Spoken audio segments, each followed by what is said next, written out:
எல்லாருமே குடியை நிப்பாட்டணும் அப்படின்னு நான் வேண்டிக்கிறேன். நான் ஏன்னா குடியினால் இன்றைக்கி அந்த குடும்பம் இழந்து நிற்கிறது ஒரு மிகப்பெரிய ஒரு மனிதனை சந்தோஷமாக வாழ வேண்டிய நேரம் இது. இப்போ தான் பேரன் பிறந்திருக்கிறான், அவனை தூக்கி கொஞ்ச வேண்டிய நேரம். இந்த நேரத்தில் அண்ணனுடைய மறைவு வார்த்தையில் சொல்ல முடியல. ரொம்ப கஷ்டப்பட்டு இந்த இடத்த அடைஞ்ச ஒரு அண்ணன். மதுரையில் ஆரம்பித்து அபிநயாவில் ஆரம்பித்து அப்படியே கொஞ்சம் கொஞ்சமாக சின்னத்திரை மூலமாக இன்றைக்கி வண்ணத்திரை வரைக்கும் உலகத் தமிழர்கள் மத்தியில் எல்லார் மனசுலையும் நீங்காத இடம் பிடிச்ச அண்ணனுடைய மறைவு கலை உலகத்திற்கும் தமிழ் மண்ணுக்கும் மிகப்பெரிய மறைவான நம்ம வார்த்தை வரல.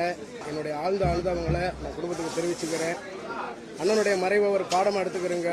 குடியே லைஃபாக இருக்கிறவங்க, நானும் ஒரு காலத்தில் குடிச்சிக்கிட்டு இருந்தவன் தான். நானும் இப்போ நிப்பாட்டிட்டு என் குடும்ப நன்மைக்காக நான் இப்போ அமைதியாக இருந்துக்கிட்டு இருக்கிறேன். அதே மாதிரி நம்மளுக்கு பின்னாடி நம்ம குடும்பத்துக்கு நம்ம தான் அப்படின்னு நினைக்கிறவங்க எல்லாருமே தயவுசெய்து குடியை குறைச்சிக்குங்க அப்படின்ற வேலையில் நான் வேண்டிக்கிறேன். இதனால் நம்ம கலை உலகத்தில் இருக்கிற எல்லாருமே தெரிஞ்சுக்க வேண்டிய ஒரு விஷயம். ஆழ்ந்த இரங்கலை தெரிவிச்சுக்கிறேன் அண்ணனுக்கு.